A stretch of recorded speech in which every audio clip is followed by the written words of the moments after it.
सत्ता में अब बात करते हैं रैपिड रेल की, जिसकी पहली झलक सामने आ चुकी है। ये अपने आप में एक शानदार लुक है, तेज रफ्तार है, हाईटेक सुविधा और सुरक्षा को लेकर पूरे देश में अब मशहूर हो चुकी है। रैपिड रेल प्रोजेक्ट दिल्ली से मेरठ तक करीब 82 किलोमीटर का है और फिलहाल इस प्रोजेक्ट का पहला चरण तैयार हो चुका है। अगले कुछ मिनट में रैपिड रेल का सफर आप घर बैठे कर सकेंगे और सत्ता की इस कुंजी में आपको रैपिड फायर जानकारियां भी मिलती रहेंगी। गाजियाबाद से दुहाई के बीच रैपिड रेल का पहला चरण तैयार है। पहले चरण में 5 स्टेशन भी बनकर तैयार हैं। इनमें साहिबाबाद, गाजियाबाद, गुलधर, दुहाई और दुहाई डिपो स्टेशन है। इसमें 17 किलोमीटर की यात्रा होगी। पूरा प्रोजेक्ट दिल्ली से मेरठ तक साल 2025 तक तैयार हो सकता है। दिल्ली के सराय काले खां से मेरठ के बीच 25 स्टेशन बनाए जा रहे हैं। रैपिड रेल का ज्यादातर हिस्सा एलिवेटेड ट्रैक है। ये कम समय में गंतव्य स्थान तक पहुंचा देगी। दिल्ली से मेरठ तक 82 किलोमीटर का ये प्रोजेक्ट है। इसको कवर करने में करीब 45 से 50 मिनट का वक्त लगेगा। रफ्तार की बात करें तो रैपिड रेल की रफ्तार 160 किलोमीटर प्रति घंटा से लेकर 180 किलोमीटर प्रति घंटा तक रह सकती है। दिल्ली और मेरठ के बीच रैपिड रेल का डेमो दिया जा चुका है और इस डेमो को TV9 रिपोर्टर्स की टीम ने रिकॉर्ड किया है। पहले 3 मिनट 9 सेकंड की न्यूज रील में रैपिड रेल के रैपिड फायर सफर की एक झलक देखिए। उसके बाद आपको रैपिड फायर अंदाज में इस ट्रेन प्रोजेक्ट की कुछ सीक्रेट जानकारियां भी देंगे।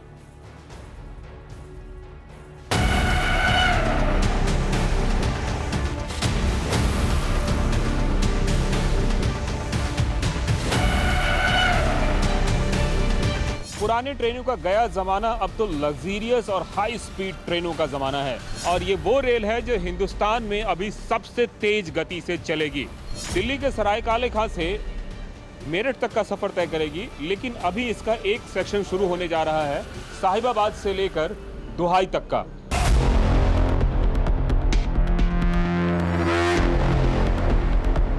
तो इसका सबसे जो यूनिक फीचर है वो है यहाँ से इसकी स्पीड तकरीबन 160 किलोमीटर प्रति घंटे की रफ्तार से है।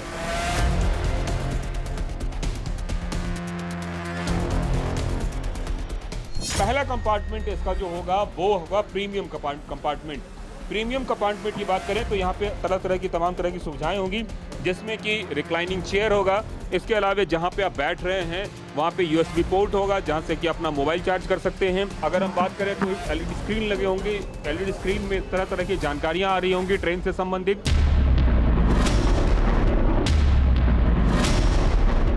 यहाँ पे एक फूड कोर्ट होगा, जहाँ पे कि आप अपने सुविधा के हिसाब से चीज़ों को खरीद सकते हैं।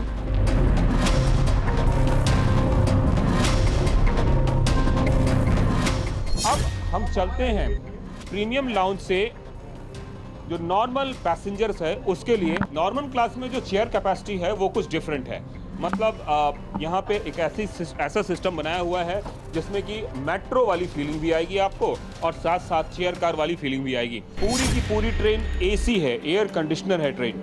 तो मतलब साफ है कि आपको हर वो सुविधा मिलेगी जो अब तक दूसरे ट्रेनों में मिल रही थी, लेकिन उससे ज्यादा सुविधा जो है इस ट्रेन में मिलेगी। आइए अब हम तीसरे सेगमेंट पे चलते हैं जो इस ट्रेन की सबसे बड़ी खासियत है।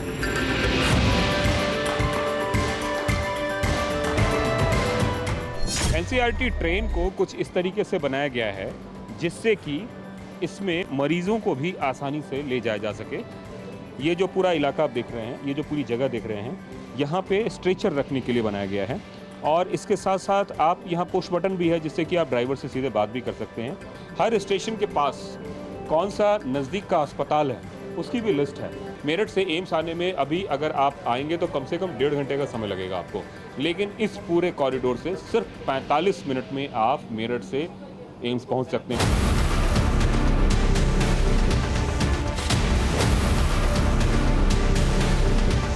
तीसरा जो सबसे बड़ी बात है महिलाओं के लिए खास करके, एक डिब्बा रिजर्व होगा जैसा कि दिल्ली मेट्रो में होता है। तो तैयार हो जाइए सुहाने सफर के लिए, क्योंकि मार्च के महीने में पहला सेक्शन जो साहिबाबाद से लेकर मेरठ तक का दुहाई तक का सेक्शन है वो सेक्शन शुरू होने जा रहा है।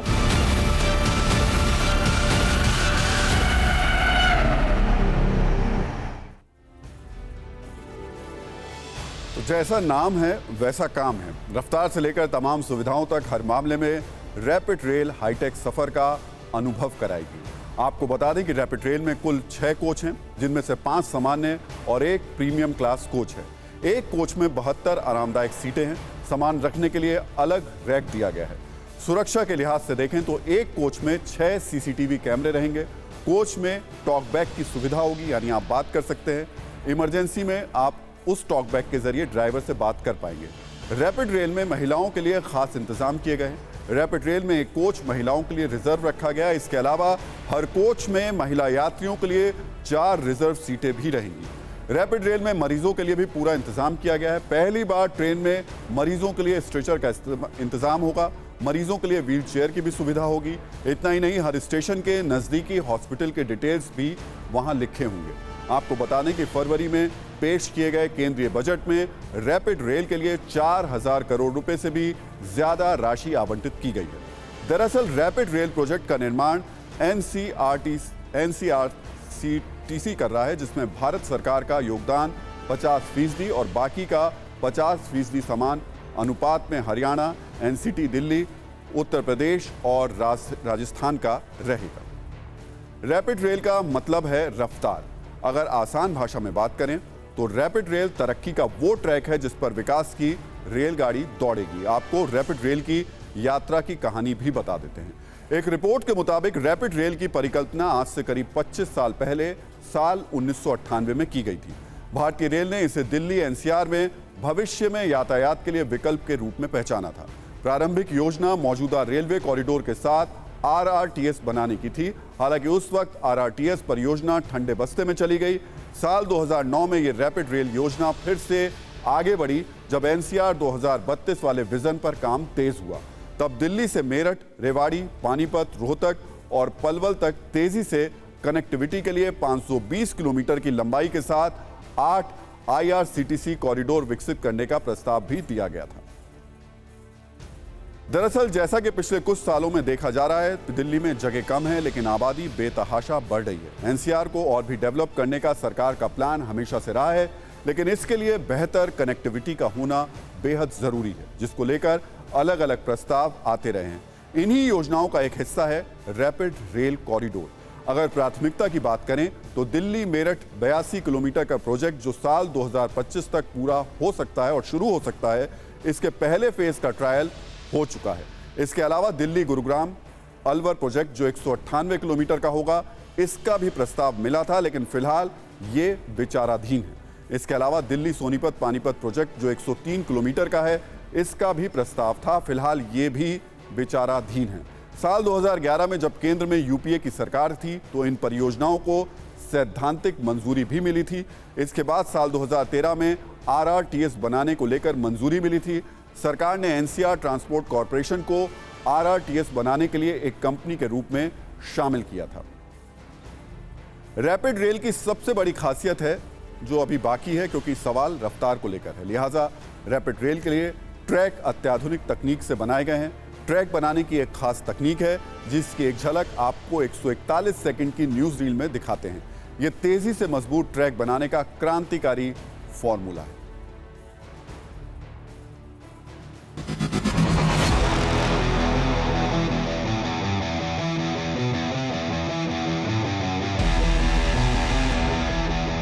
देखिए, सबसे पहले ऊपर में आप दिखा रहे हैं एक ढांचा तैयार किया जाता है जो लोहे के छड़ से। उस ढांचे को इस तरह के सिस्टम में लाया जाता है और उसमें फिर जो भी बदरपुर, रोड़ी, मिट्टी और सीमेंट को बना के और फिर उसको ढांचा बनाया जाता है। और जो नया ढांचा तैयार होता है वो ढांचा कुछ इस तरह का होता है। और ये जो पूरा साइट है, ये पूरा कास्टिंग साइट है जहाँ पे कि इस तरह के सेगमेंट तैयार किए जाते हैं।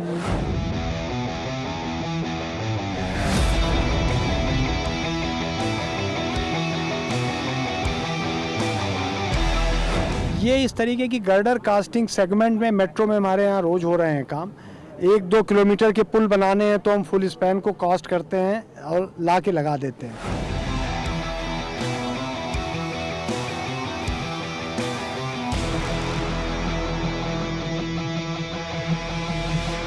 सबसे पहले हम इसमें जो अंदर रीइंफोर्समेंट लगता है उसका केज बनाते हैं। वो केज बाहर बनाते हैं टाइम बचाने के लिए। फिर उसको एक क्रेन 150 टन की उठा के जो आउटर शटर है उसके अंदर रख देती है।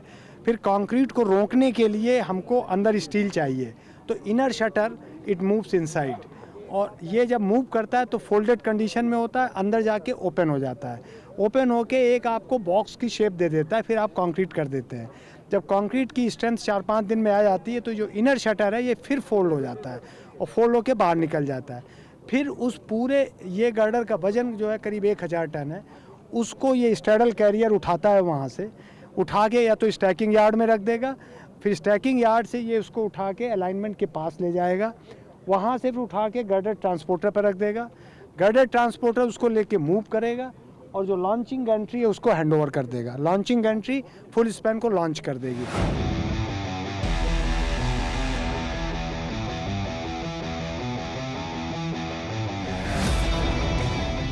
इसमें कितनी समय की बचत होती है? 7 या 8 गुना हम कह सकते हैं कि समय की बचत हो रही है। बचत होती है।